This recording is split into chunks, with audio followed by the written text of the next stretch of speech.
2018 оны 8 дугаар сарын 11-ээс 12-ны шилжих шөнө орсон хүчтэй усрахаг Аадар борооны улмаас үер бууж Дорноговь аймгийн Цомог Айраг өртөөний хоорондын замын 747 дугаар километрийн 9-р зуутад 4 цаг 50 минутын орчимд замаасаа гарч усалдсан Улаанбаатар сайн шандын чиглэлийн суудлын 286 дугаар галт тэргийг босгож төмөр замыг сэргээн засах ажил хийгдэж байна. За яг өчигдөр үндсэндээ өглөө 7 цагийн үе 6 цаг өнгөрөөгөө 7 цаг гээд ажил эхэлсэн. Тэгээ хамгийн гол нь одоо өчигдөр орой 17 цаг 30 минут хүртэл бороо үргэлжилж орсон. Энэ ус сэргээн босгалтын ажлыг үндсэндээ маш хүндрүүлсэн. Одоо та бүхэн харж байгаа энэ газрууд бол өчигдөр дугуй техник орж болохгүй. Хамгийн хүнд дандаа гинжит. Тэгээ гинжит одоо техникүүд дээр бол энэ төмөр замтай хамтарч ажилладаг байгууллагууд их туслалаа.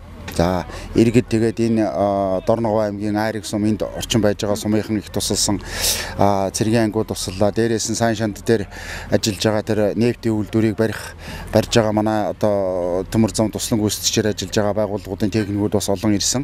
Ингээ олон хүний хүчээр одоо ажил урагштай явж байна. Өнөөдрийн байдлаар бол энд одоо 400 орчим хүн ажиллаж чинь хүний өөрийн нийлсэн.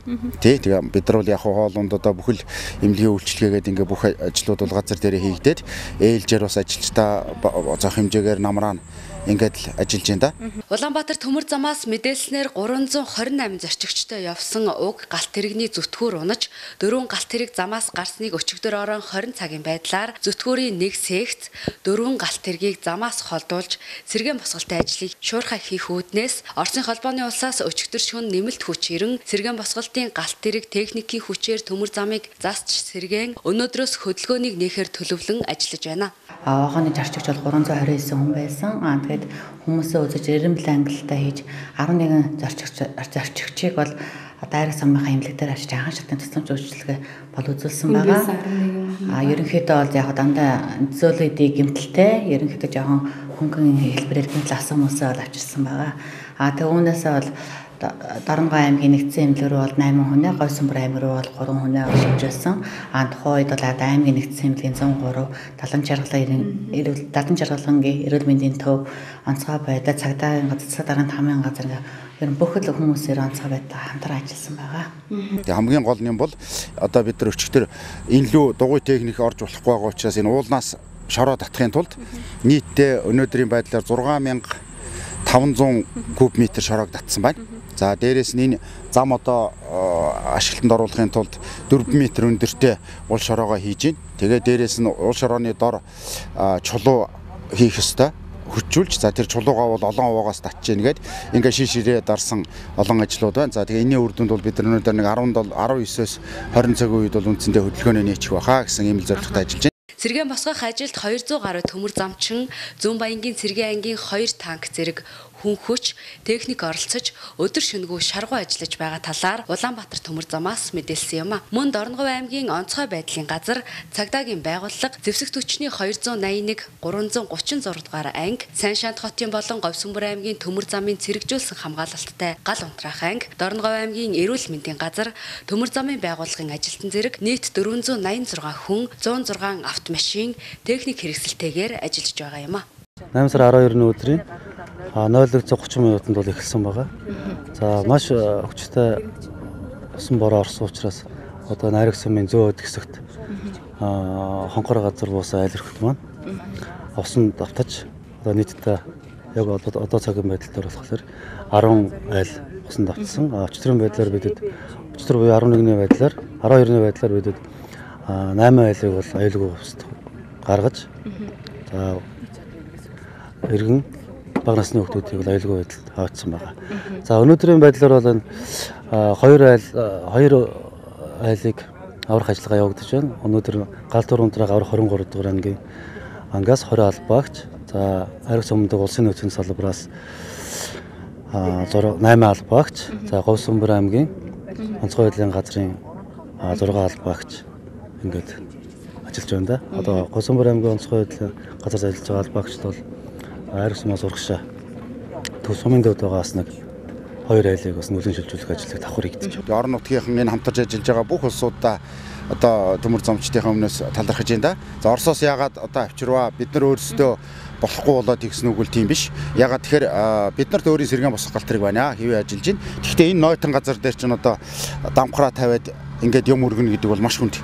Тийм учраас манай 125 тонны кран тэрнээсээ 7 дөрийн болно шүү дээ. Ягаад тэгэхээр энэ одоо газар чинь зүгээр машин явахад ийм болж байгаа юм чинь 125 тонны юм өргөх гэж байгаа кран тэнд одоо очиод завхаатаа буулгаад ингээд тавина гэдэг бол бүр одоо хөдөлгөөний аюулгүй байдал маш аюултай. Тийм учраас одоо өчигдөр өглөө манайхан төв дээр хуралдаад Оросуудаас тусламж хүссэн.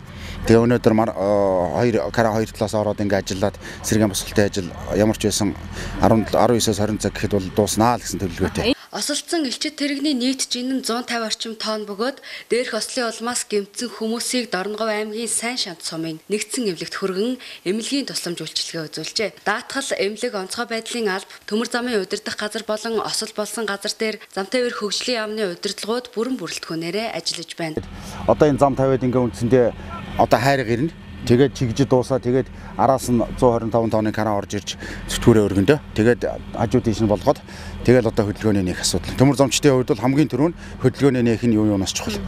Зөрчиж авсан иргэдийн хохирлыг барагдуулах тал дээр. За тэр талаар бид нар ярьж байгаа юмнууд байгаа. Тэрийг одоо яг одоо бол бид нар хийлээ ш хамгийн гол зорилго бол энэ юугаа хийягч хөдөлгөөний нэгэд хяалагч. Тэгээ энэний өмнө одоо энэвэр өчигдөр өглөө бол 27-8 минутын өмнө хөх хот ирээний 33 дугаар галтрыг зорчигчийн галтрыг хойш өнгөрсөн байгаа. Тэр үед бол зүгээр байсан. Тэгээд одоо 27-8 минутын дараа хойноос орж ирсэн 286 дугаар галтрыг орж тэр 30 минутын хооронд үндсэндээ энд бол одоо маш их бороо ороод тэгэл зам угаацсан.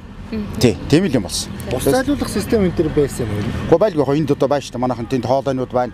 Тэр хоолой чинь дүүрээд тэгээд энийхээ хараар тэр их ус чинь замыг зүгээр юу байхад дор наваа явчихж шүү дээ. Ослын улмаас бэртэж гэмтсэн хүмүүст эмнэлгийн тусламж үзүүлэх ажилд Говьсөнбөр аймгийн нэгдсэн эмнэлэг хамтран оролцсон бол сэргээн босгох ажилд Говьсөнбөр аймгийн онцгой байдлын газар болон Улаанбаатар төмөр замын харьяа Чойр зангилааны ажилчид бүрэн бүрэлдэхүүнээрээ тус оролцлоо. Манайх одоо яг тэр одоо гарч байгаа гэрт барьжсэн. Тэгээд 7 хүүхэд манай 2 хүүхэд тэгээд дүүнрийн хүүхэд нийлээ нэг доолуулаа.